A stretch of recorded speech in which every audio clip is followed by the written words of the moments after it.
রুশ ইউক্রেন যুদ্ধ বন্ধে পুতিনের উপর ক্রমবর্ধমান চাপ অব্যাহত রাখছে পশ্চিমা বিশ্ব।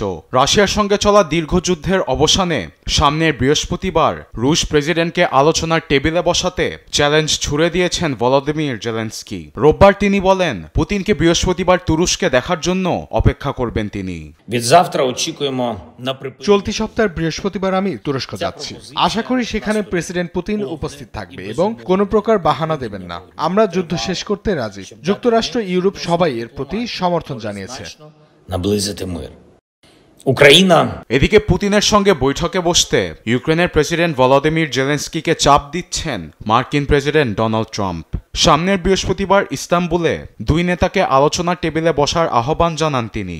রোববার সামাজিক যোগাযোগ মাধ্যম ট্রুথ সোশ্যালে বলেন, রুশ প্রেসিডেন্ট ইউক্রেনের সঙ্গে কোনো যুদ্ধবিরতি চুক্তি করতে চান না, বরং এই রক্তপাত বন্ধের সম্ভাব্য পথ নিয়ে আলোচনার জন্য তিনি বৃহস্পতিবার তুরস্কে একটি বৈঠকে বসতে চান। এ প্রস্তাবে ইউক্রেনের অবিলম্বে রাজি হওয়া উচিত।